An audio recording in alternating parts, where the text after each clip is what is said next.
She felt his fingers clamp down in her hair before she even saw his face. The yank was so forceful. Her body flew out of the chair. Tables toppled over, coffee mugs shattered on the floor, and as Chad dragged her toward the door of the daily grind, screaming that she was his, that she would always be his, that she could never escape him. No one moved. No one said a word. 20 people watching, 20 people silent, but someone was observing. At a corner table, shrouded in shadow, a man in a dark suit held a cup of coffee that had long gone cold. His eyes didn't blink, his expression didn't change, but something inside him had just awakened. Something ancient, something dangerous, something Chad had no idea existed.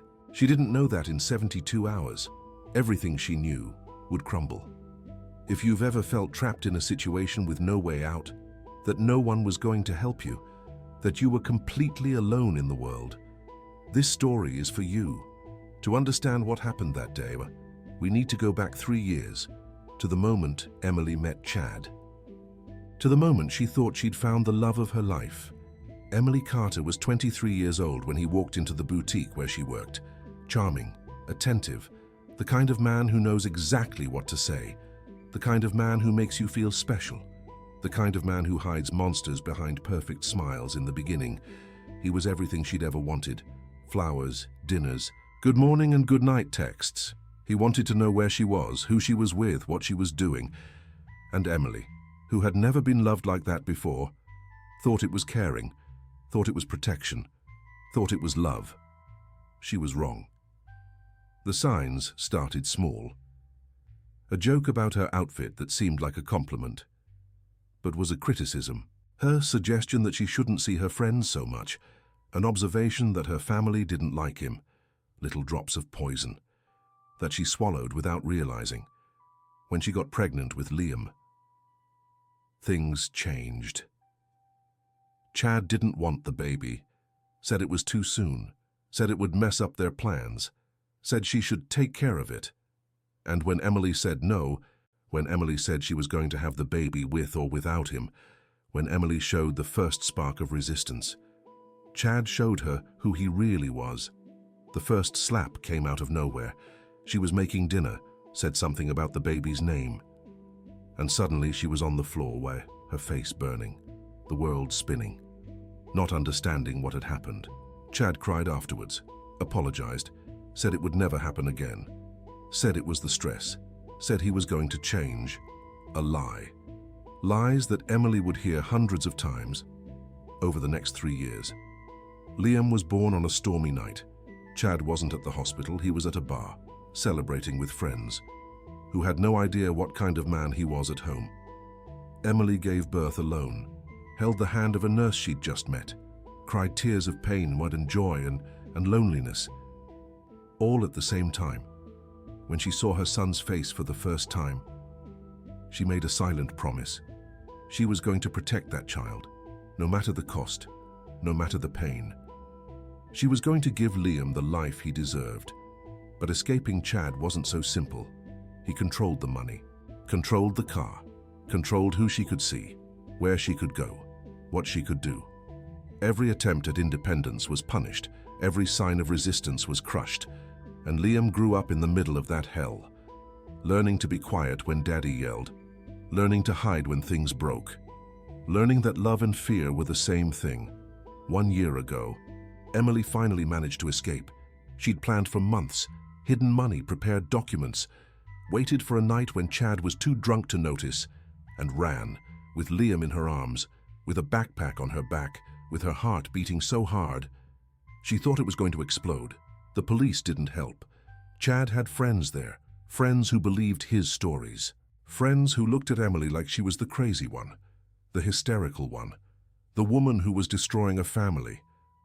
But a judge saw the truth. Judge Thompson looked at the bruises that Emily had hidden for years, looked at the medical reports, looked at the fear in Liam's eyes, and signed a restraining order. Chad couldn't come near Emily, couldn't come near Liam, couldn't contact them in any way. The order lasted for 1 year, and it was about to expire in 72 hours. Chad would be legally free to do whatever he wanted, and he'd made it clear. Through anonymous messages, through calls from unknown numbers, through friends who coincidentally showed up where Emily was, that he was going to take back what was his. Emily had 72 hours to disappear. She worked at the Daily Grind now, a small place, cozy, the kind of coffee shop where the customers become friends. She didn't earn much, but it was honest. She was saving every penny, planning to flee to another city, start over, give Liam the life he deserved. That morning, 72 hours before the restraining order expired, Emily arrived at work at 6. The coffee shop was still empty. The sun hadn't fully risen yet. She put on her apron, checked the tables, brewed the first pot of coffee of the day, and tried not to think about the clock, tried not to think about Chad, tried not to think about the fear that never went away. The customers started to arrive. The coffee shop filled up. Emily served tables, smiled at strangers, pretended everything was okay. It was what she did best. Pretend, hide, survive. Liam was safe. With her elderly neighbor, Mrs. Henderson, who treated the boy like her own grandson. Chad didn't know where Emily lived now, didn't know where Liam stayed. It was the only comfort she had. If this story is resonating with you, if you've ever been through something similar, or know someone who has, please consider using the support button to help this channel continue telling these stories, to give a voice to those who need to be heard, to show that no one is alone. He walked into the coffee shop at 10:15. Emily didn't see him immediately. She had her back turned, wiping down a table. But she felt it, felt that sensation that the body learns. When it lives for years under threat, that sense of danger that makes the hairs on the back of your neck stand up. She turned around, and there he was, Chad, in the doorway of the Daily Grind, looking directly at her, the same smile, the same charm, the same mask that hid the monster. Emily felt her blood run cold, felt her legs weaken, felt the world shrink until there was only her and him, and the space between them, that seemed both immense and far too small. The restraining order was still in effect. He wasn't allowed to be there. He wasn't allowed to come near her. If she had called the police, if she'd had the time, if she'd even been able to. Chad walked straight toward her. Emily recoiled while stumbled backward, knocking into a chair, almost falling. "I missed you," he said, loud enough for the other customers to hear. His voice was sweet, the actor's voice, the voice she'd learned to fear more than his screaming. "You can't be here," Emily said, her voice trembling. "The restraining order." "Restraining order," Chad laughed. "What restraining order? I just came for the Daily Grind. This is a free country. I can have coffee wherever I want." The other customers were staring now. Some were curious, some uncomfortable. None were willing to intervene. No one wanting to get involved. "Just go," Emily pleaded. "Please, just go." Chad took another step, then another, until he was close enough to whisper, "You think you can get away from me? You think that stupid piece of paper means anything? It expires in 3 days, and when it does, I'm taking you and my son back. You'll see." Emily opened her mouth to reply, to scream, to do something. But Chad was faster. He closed his fingers in her hair and pulled. The world exploded in pain, in movement, in chaos. Emily felt her body flung backward, felt her feet leave the ground, felt tables and chairs crashing into her as she was dragged, felt hair being ripped from her scalp, felt the humiliation burning worse than the physical pain. Chad dragged her through the entire coffee shop, shouting, cursing, calling her names no one should ever hear. All the customers watching, all the employees frozen, no one doing anything. And when he dragged her out the door, when he threw her onto the sidewalk like trash, when he spit on her and said it was just a warning, no one had moved. No one, except one. In the corner table, where the light barely reached, the man in the dark suit had stood up. His eyes were fixed on Chad. His expression had finally changed, and what was there would have made anyone run. But Chad wasn't a wise person, and he had no idea what he had just awakened. Emily was on the ground, the hot asphalt against her skin, the taste of blood in her mouth, the world spinning. She tried to get up, fell, tried again, fell again. Chad was standing in front of her, laughing like it was the funniest thing in the world, laughing like she was an insect he had just crushed. "I warned you," he said. "I warned you that you couldn't get away. I warned you that you were mine, and in 3 days, when that damn restraining order expires, I'm taking you and Liam back, and you're never leaving the house again." Emily felt the fear, the old fear, the fear she knew so well, but she felt something else too. Anger, an anger she didn't know still existed. She looked at Chad, looked him in the eyes, and said something she had never said before. "I am not yours." Chad stopped laughing. His face changed. The mask slipped for a second, and what was beneath was so ugly that Emily felt her stomach turn. "What did you say?" "I said I'm not yours," Emily repeated, her voice firmer now. "I never was yours, and Liam isn't either. You can drag me, you can beat me, you can do whatever you want, but I'll never be yours again." Chad took a step toward her, his fist clenched, the intention clear, and that's when the voice came. "I suggest you stop right there." A calm voice, a low voice, a voice that didn't need to be loud to be heard, a voice that carried something that made Chad freeze. They both looked. The man in the dark suit was standing 10 feet away, his hands in his pockets, his posture relaxed, like he was commenting on the weather, like he wasn't interrupting a scene of violence. "Who the hell are you?" Chad demanded. The man didn't answer. His eyes were fixed on Chad, and there was something in those eyes, something that made Chad take a step back without realizing it. "It's none of your business," Chad said. "Walk away before I teach you not to get involved where you're not wanted." The man tilted his head slightly, like he was considering the words, like he was deciding something. "I'm going to give you one chance," he said. "A single chance. You're going to turn around, get into that car, drive far away from here, and never come near this woman again." Chad laughed, a nervous laugh, a laugh from someone who didn't know what he was facing.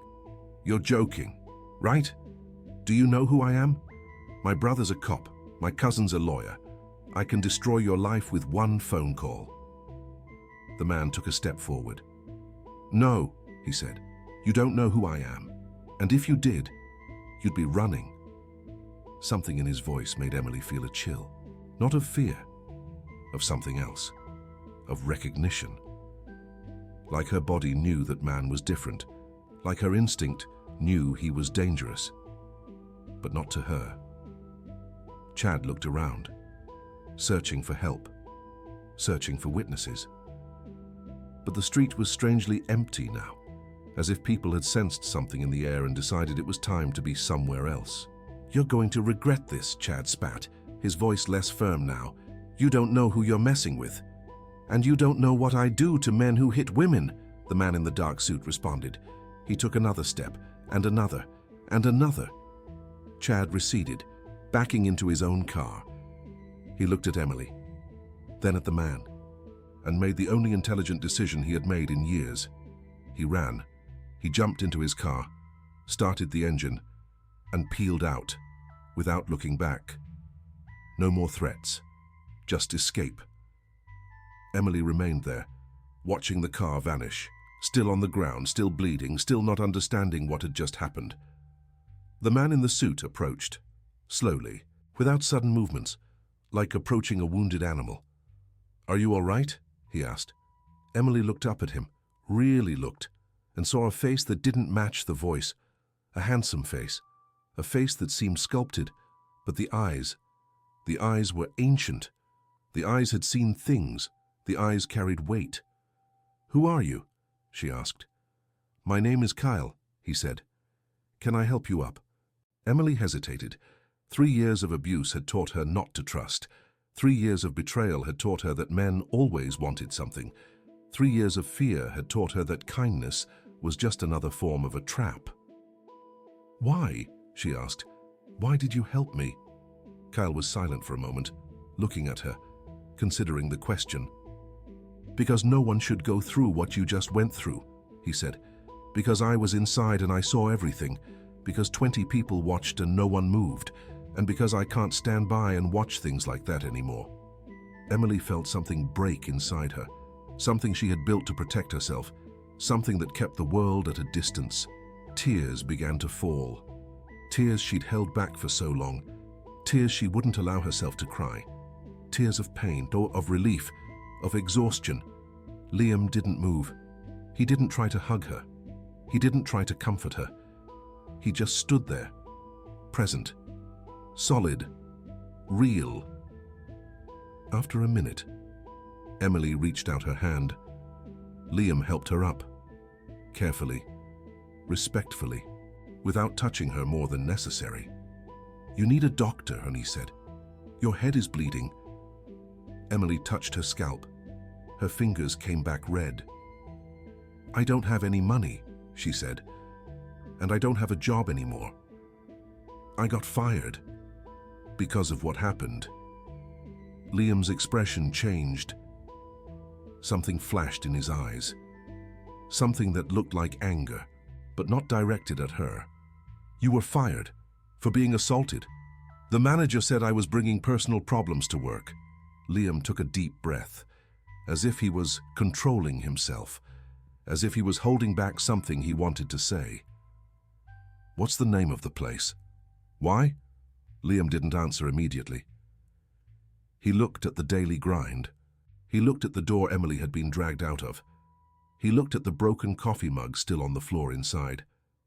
"Because I'd like to have a conversation with the manager," he said. Emily felt a pang of fear, not for herself, for something else. "What are you going to do?" "Nothing illegal," Liam said. "Just a conversation about the choices he made today." Emily looked at him, trying to understand and trying to read him, trying to figure out what he wanted. "You don't know me," she said. "Why are you doing this?" Liam looked at her, and for the first time, she saw something beyond the mask, something vulnerable, something broken. "Because I knew someone like you once," he said. "Someone who needed help, someone who was trapped, and I did nothing. I stood by. I watched. And she died." Emily felt the air leave her lungs. "Who?" "My sister." The silence that followed was heavy, loaded, full of things unsaid. "Her name was Sarah," Liam continued. "She was 24 years old. She was married to a guy everyone thought was perfect. He was charming, polite, successful, and behind closed doors, he was a monster. She told me. She asked me for help, and I told her she was exaggerating. I said marriages have ups and downs. I said she should try to work it out." He stopped. His voice caught for a second. 2 months later, he killed her. And I watched her casket lower into the ground, knowing I could have stopped it. Emily didn't say anything. There was nothing to say. "So when I saw you being dragged out," Liam said, "when I saw that guy treat you like property, when I saw everyone watch and no one do anything, I saw my sister again. And this time I moved." Emily looked at him with different eyes, eyes that were starting to see beyond the fear, eyes that were starting to see the person behind the mask. "I'm sorry about your sister," she said. Liam nodded, accepting, not needing more. "Do you have somewhere to go?" he asked. Emily thought of Liam, of Mrs. Henderson, the elderly neighbor who watched him, of 72 hours, of Chad coming back. "I do," she said, "but I don't know for how long." "Why?" "That restraining order," she said, her voice breaking. "It expires in 3 days. And when it expires, He's going to come back. And this time there won't be any order to protect me. Liam was silent, processing, calculating. You have a son? He said. It wasn't a question. Emily froze. How do you know? The picture on your apron, he said.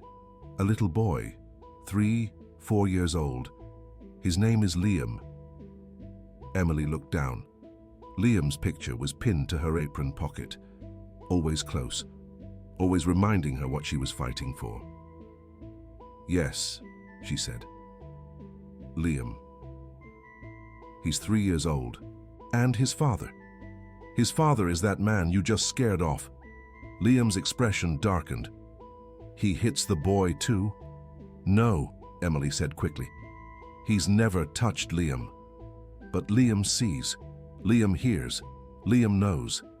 And the fear he has of his father. It's the saddest thing in the world. Where is the boy now? With a neighbor. An elderly neighbor who watches him while I worked. Does Chad know where? No. I've moved 6 times in the last year. Every time he found out where I was, I ran again. But he always finds me. Always. Liam looked at her with an intensity that Emily couldn't decipher. Do you want me to take you to your son? Emily hesitated, every instinct screaming not to trust, not to let go, not to reveal where Liam was. But there was something in Liam's eyes. Something she recognized. The pain of someone who failed once and never forgave themselves. Why are you doing this? She asked again. Why would a stranger care so much? Liam took something out of his coat pocket. An old photo, yellowed at the edges, folded from being kept for so long. He held it out to Emily. It was a young woman, beautiful, with the same nose as Liam, the same shape of eyes, smiling at the camera as if the world was a good place. Her name was Sarah, Liam said, and I promised at her grave that I would never stand by and watch a woman suffer again, that I would never ignore the signs, that I would never let happen what happened to her. Emily looked at the photo, at the face of Liam's sister, at the smile that no longer existed. And she understood why he had intervened, understood why he hadn't left, understood why a stranger was offering help without asking for anything in return. Because he wasn't helping her. He was trying to save the sister he couldn't save. Okay, Emily said, take me to my son.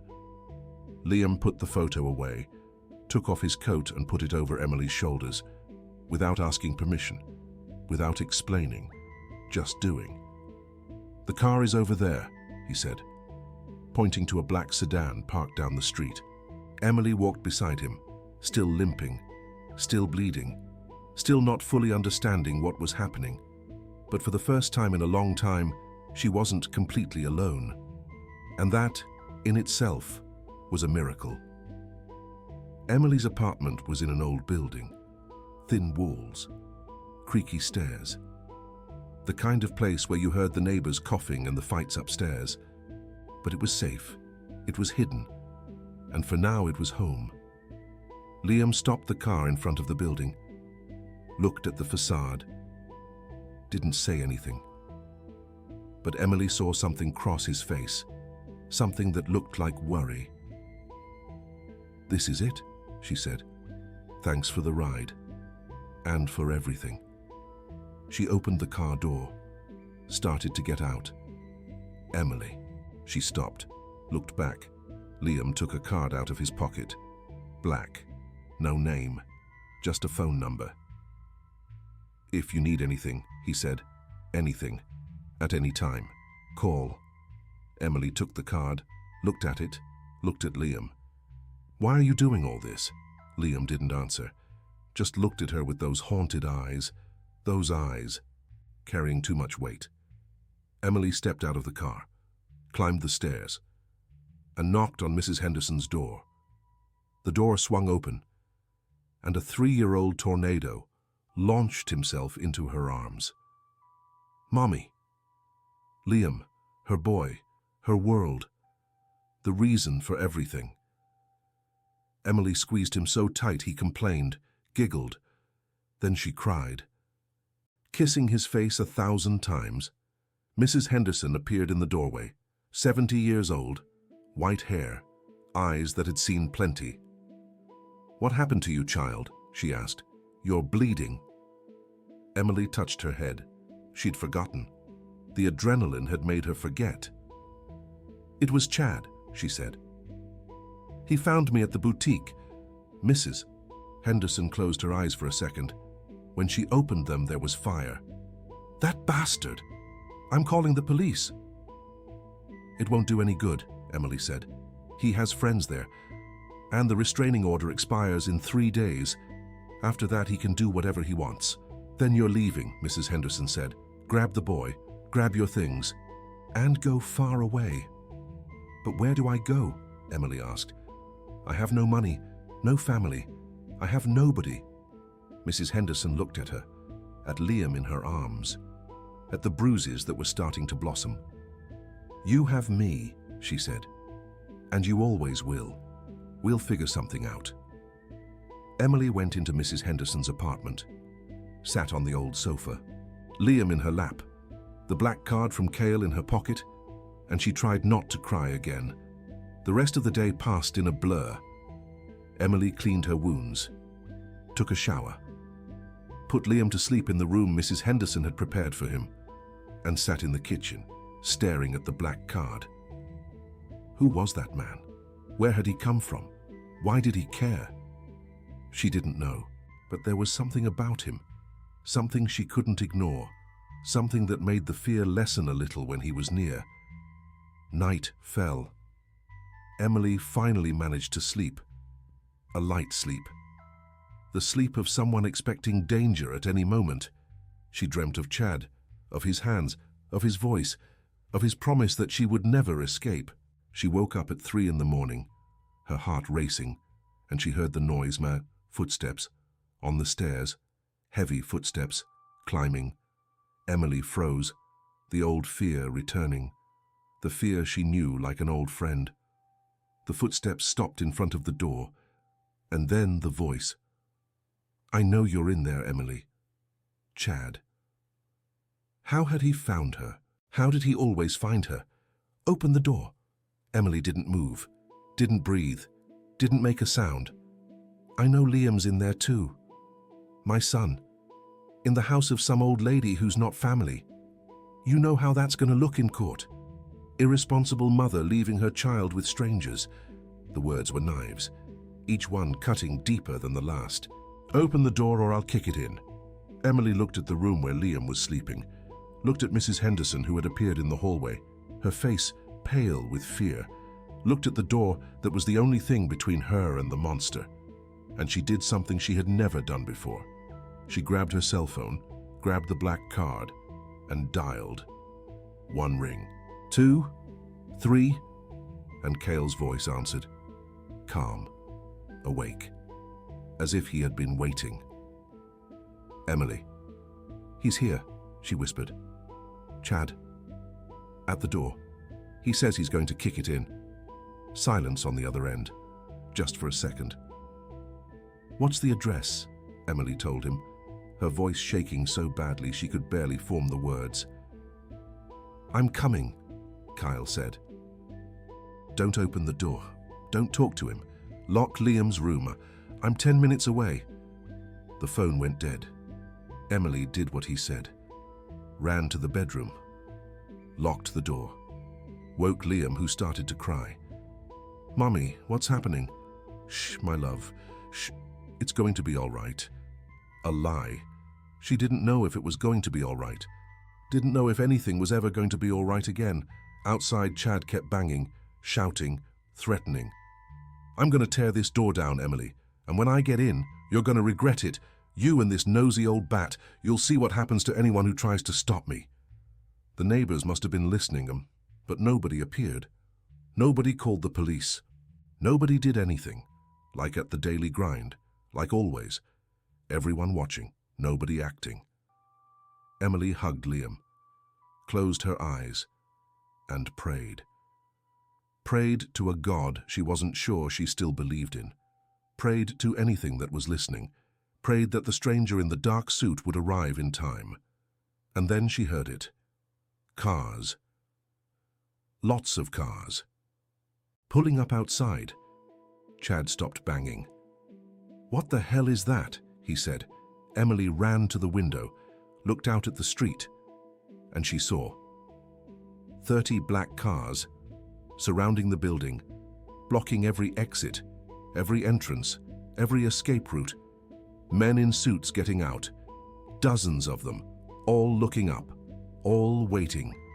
And in the center of it all, Kyle, standing next to a car that cost more than Emily would earn in 10 years, his posture calm, his eyes icy, the aura of someone who commanded armies. Chad looked out the window of the hallway, and for the first time in his life, he felt fear. "Who the devil is that guy?" he muttered. Kyle looked up. His eyes met Chad's through the glass. "Come down here," he said, his voice low but somehow audible, as if the very air carried the words. Chad didn't move. "I'm not going to ask again," Kyle said. One of the men in suits stepped forward, opened his jacket, showed what was underneath. Chad turned white. "I'm a police officer," he shouted. "My brother's a police officer, you can't." "Your brother's a corrupt sergeant who takes bribes," Kyle said. "I have the records. I have the proof. If you want, I can send it all to the DA right now." "How do you—" "I know everything about you, Chad Shaw," Kyle said. "I know about the women you hurt before Emily. I know about the lawsuits your lawyer cousin made disappear. I know about the threats you made. I know about the friends you bought. And now I know where you live, where you work, where your family lives, and exactly what you did this morning at the Daily Grind." Kyle took a cell phone out of his pocket, turned the screen up. "Security cameras," he said. "The entire cafe filmed. You dragging Emily by her hair. You throwing her on the sidewalk, all recorded, all admissible in court." Chad started to tremble. "What do you want?" "I want you to come down here," Kyle said. "I want you to get into the police car that's arriving right now. And I want you to never go near Emily or her son for the rest of your miserable life." Sirens in the distance, approaching. Chad looked at the stairs, at the cars, at the men, at Kale, and he ran. Not down, up, to the roof. 2 men in suits intercepted him before he reached the second flight of stairs. "Get off me," he shouted. "Get off me, You're nothing," one of the men said. And he shoved Chad back down. When the cops arrived, Chad was on the floor of the lobby, handcuffed, crying, begging. The officers looked at Liam, at the men in dark suits, at the cars taking up the entire street.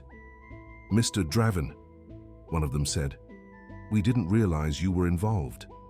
Emily, who had come downstairs with Liam in her arms, freezed. "Mr. Draven, this man violated a restraining order," Kyle stated, ignoring Emily's question. "He assaulted this woman this morning. I have the proof. Arrest him." Chad was taken away, still screaming, still threatening. But this time, no one was listening. When the police car disappeared, Kyle turned to Emily. She was looking at him, differently. A way that mixed gratitude and confusion, and something that looked like fear. "Who are you?" she asked. "Who are you? Really?" Kyle looked at her, at Liam in her arms, at the old building behind them. "My name is Kyle Draven," he said, "and I am someone who can help. If this story is touching you, if you know someone who needs to know that help exists, hit the support button, share, show it to whoever needs to see it." Emily should have been relieved. Chad arrested, she and Liam safe. The night ended better than it started, but she couldn't stop thinking. Kyle Draven. The name echoed in her head. Where had she heard that name before? The next morning, she did a search, and what she found made her world stop. Kyle Draven, CEO of Draven Industries, one of the largest fortunes in the country, owner of businesses ranging from tech to real estate to private security, a man who dined with presidents, who decided the fate of companies with a phone call, who could buy entire city blocks without blinking an eye, and he had shown up at an average coffee shop, had saved a random waitress, had mobilized an army to protect a woman he barely knew. Why? Emily looked at the photo of Lydia that was still in her pocket. Kyle had forgotten to take it back. Or maybe he had left it on purpose. His sister. The reason for everything.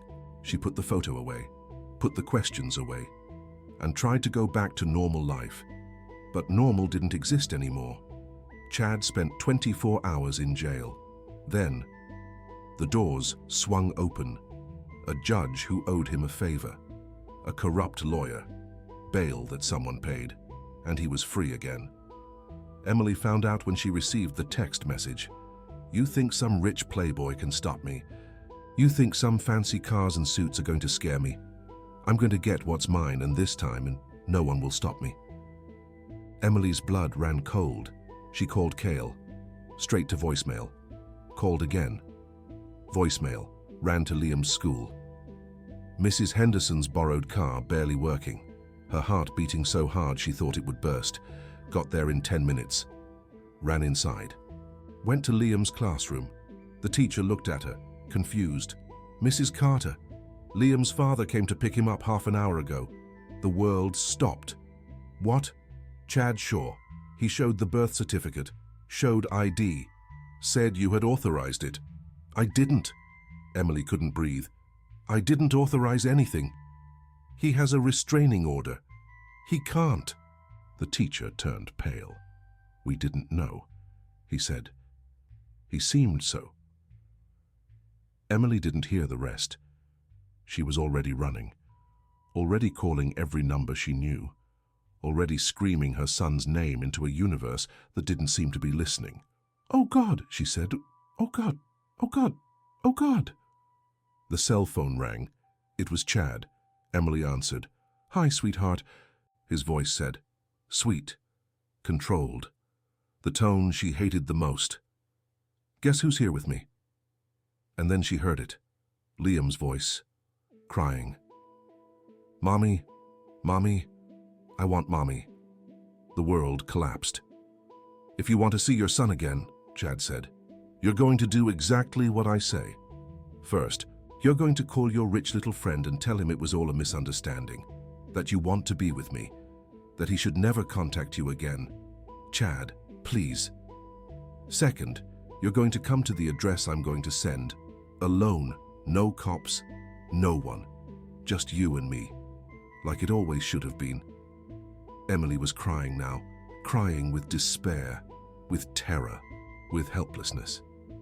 And if you do anything different than what I said, Chad said, his voice changing to something Emily knew all too well. You'll never see Liam again. Understand? Please, she whispered. He's just a child. Please don't hurt him. Time's ticking, Emily. Every minute you delay is a minute Liam spends with the father you robbed him of for a year. Think about it. The call disconnected. Emily stood in the school parking lot, phone in hand, tears streaming down her face. The world destroyed. Liam's car seat was empty, and the only thing left was a note on Mrs. Henderson's dashboard. I warned you I was going to take what's mine. Emily collapsed. Her legs gave way. Her body hit the asphalt. And she cried like she hadn't cried in years. Cried with despair, with guilt, with terror. My son, my son, my son. The words came out uncontrollably, meaninglessly, unstoppably. She didn't know how long she stayed there. Seconds, minutes, hours. Time had lost all meaning until the phone rang again. It wasn't Chad. It was Cale. Emily answered. Emily, his voice said. Urgent. Different.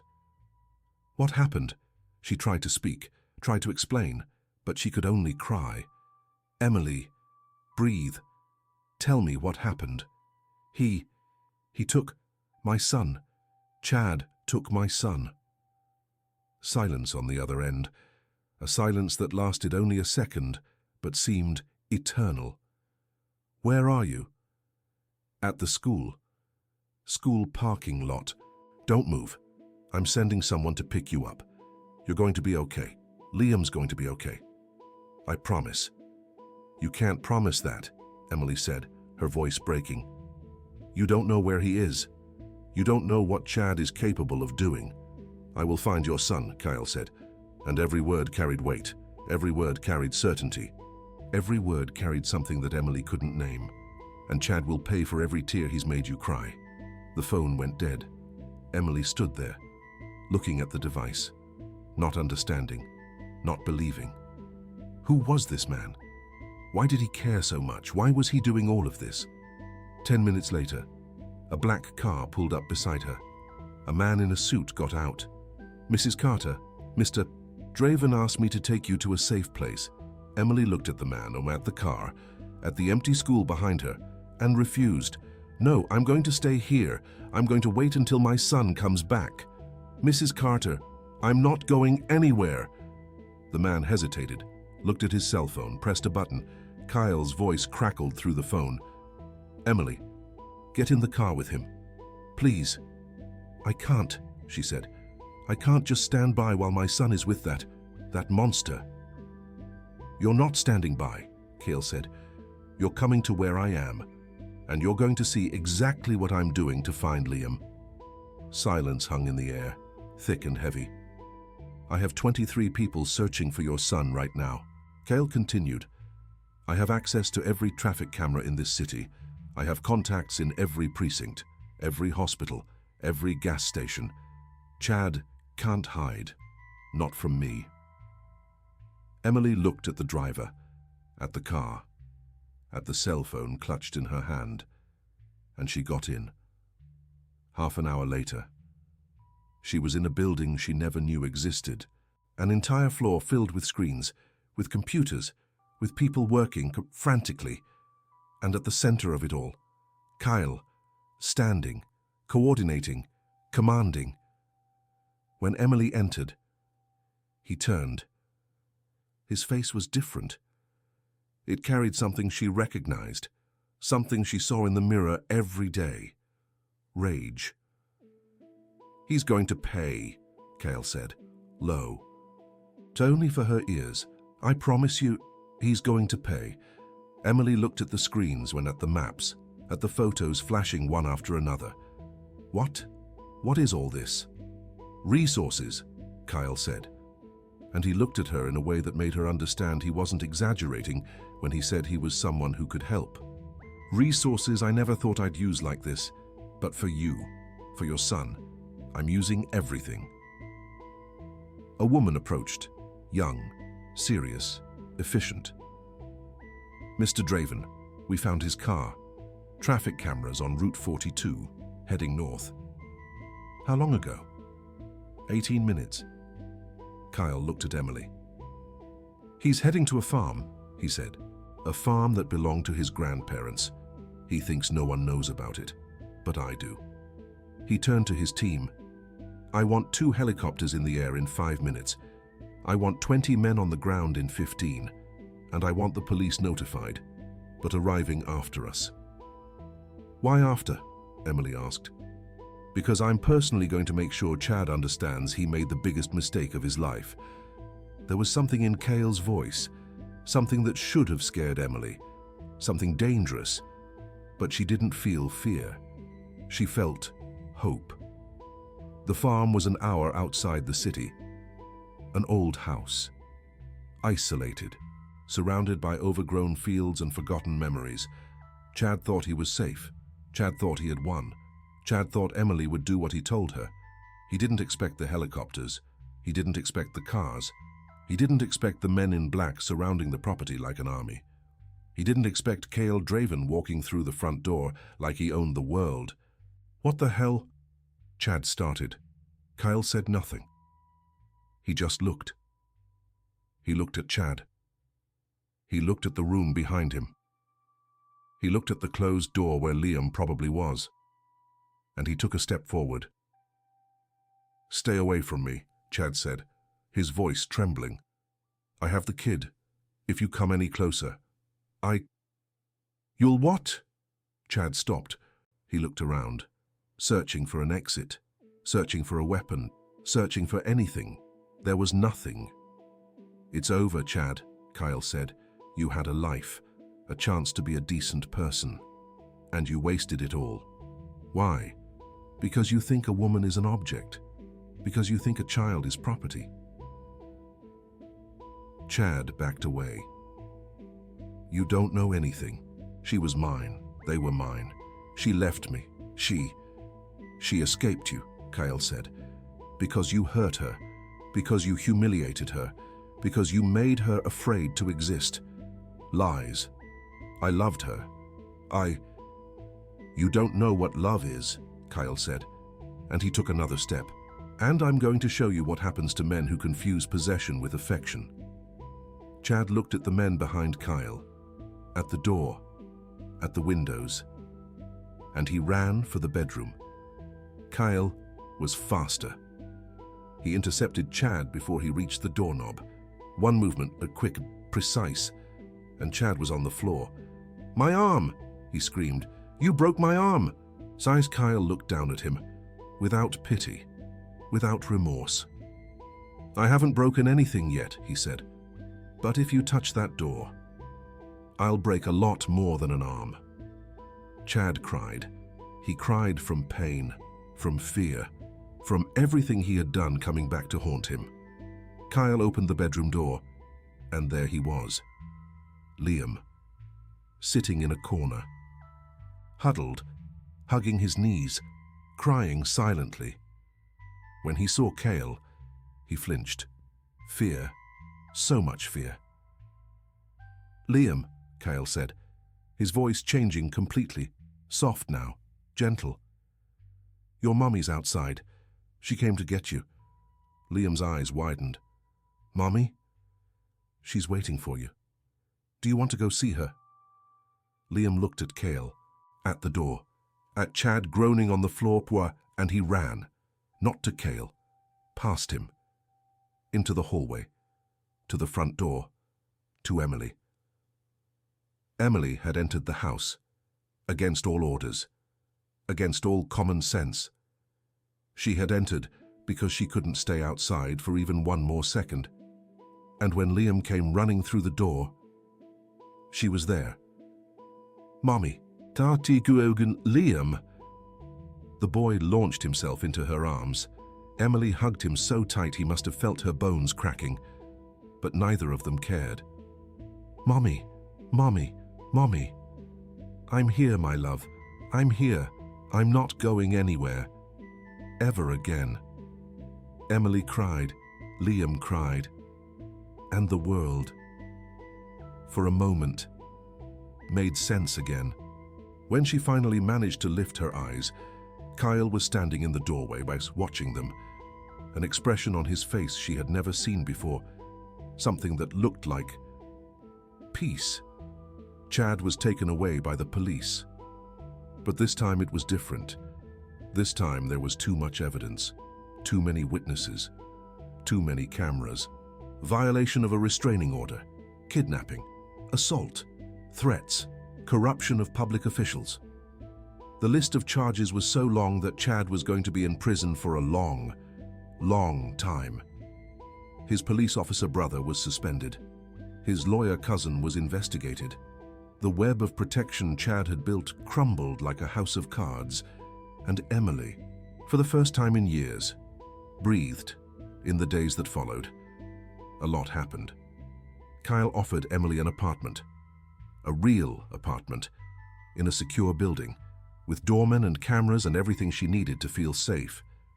She refused at first, said she couldn't accept, said it was too much, said she didn't deserve it. Kyle looked at her the same way he had looked at her at the daily grind, on that first day, when it all started. "You deserve more than this," he said. "You deserve peace. You deserve safety. You deserve a life where you don't have to be afraid of every shadow." Emily cried again. It seemed like that's all she knew how to do lately. But this time they were different tears. She accepted the apartment, accepted the job Cale offered, not charity, a real job. At the coffee shop he had bought, the same daily grind, where Emily had been fired. But now, it had a new owner, a new manager, and a new policy about how to treat employees. Liam started at a new school, a school where the teachers knew his story, where no one would hand him over to a man who showed fake documents. Mrs. Henderson, the elderly neighbor, moved into the same building because Emily needed family. And family isn't just blood, it's who's there when the world is crumbling. And Liam was there too. Not in an invasive way, not in a suffocating way, in a way that felt natural, as if he'd always been a part of that story, as if he'd always been waiting to come in. A month after the kidnapping, Emily found a drawing in Liam's room, a drawing that made her stop, that made her sit down, and that made her cry once again. It was a big man, a small woman on the floor, and a boy hidden behind a door. She held her son's drawing and understood that he'd seen everything. All those years, all those moments, he'd seen it all and kept it. In silence, Emily went to Liam, sat next to him, hugged him. "Do you want to tell me about this drawing, sweetheart?" Liam looked at her, at the drawing, at his hands. "It's Daddy," he said. "When he hurt you, I saw it from the door. I wanted to help, but I was afraid." Emily felt her heart break. Again. Break in a different way. "You never needed to help me," she said. "You were a child, and children don't need to protect their parents. But now, I don't need to be scared anymore," Liam said, "because Uncle Liam protects us." Emily looked at her son, at the drawing, at the window, where she could see Liam's building, across the street. "Uncle Liam," she repeated. Liam nodded. "He's nice. He gave me a teddy bear when I was scared. He said he'd take care of us. And Uncle Liam never lies." Emily didn't know what to say, didn't know what to think, didn't know what to feel. But she knew one thing. She wasn't alone anymore. Liam wasn't alone anymore. And maybe, just maybe, it was okay to trust again. 6 months later, Emily woke up in an apartment that felt like home.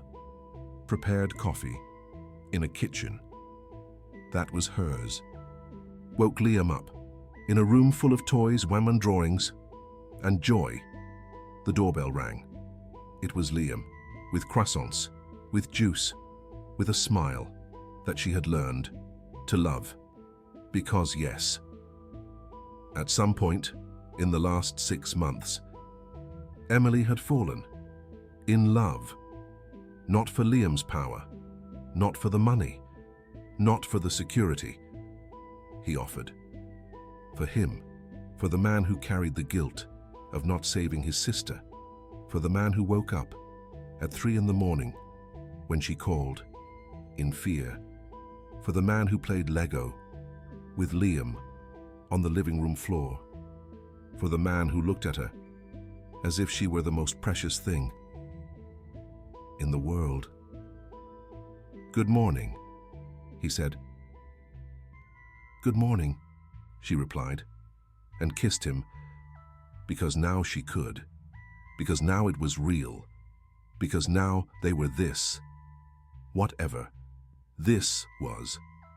Liam came running in. "Uncle Liam!" "Hey there, champion!"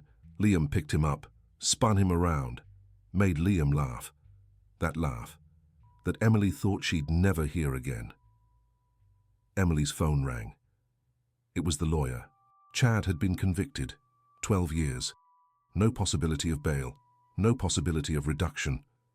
She hung up, looked at Liam, at the life she had built from the ashes, and smiled. "It's over," she said. "It's really over." Liam put Liam down, walked to Emily, held her face in his hands. "Never again," he said. "You never have to be afraid, I promise." And she believed him, because Liam Draven never lied. That night, after Liam fell asleep, Emily and Liam sat on the sofa, together, in silence, looking at the city, outside. "You saved my life," Emily said. "No," Liam said. "You saved your own life. I was just there to help." Emily looked at him. "Why me?" she asked. "Of all the people in the world, why did you choose to help me?" Liam was silent for a moment, looking at his hands, looking at the night. "Because when I saw you, being dragged by your hair," he said, "I saw my sister. I saw all the women who suffer in silence. I saw all the people who watch and do nothing. And I promised myself that I would never be one of those people again." He looked at Emily. "But then," he said, "after getting to know you, after seeing your strength, your courage, your determination to protect your son at any cost, I wasn't helping because of my sister anymore. I was helping because you deserved it, because you were the most incredible person I had ever met, because I couldn't imagine a world without you in it." Emily felt the tears returning. Good tears. This time, tears of a kind she didn't know. "I love you," Liam said. "Not because you needed me, but because you showed me that I could still be someone good, that I could still, if I say so, make a difference, and that the guilt I carry doesn't have to define me." Emily placed her hand on his face. "I love you too," she said, "and I'm going to spend the rest of my life showing you that." They kissed, slowly, calmly, with the certainty that they had all the time in the world. On the refrigerator, held by a magnet, was a new drawing by Liam. 3 people holding hands, smiling. A family.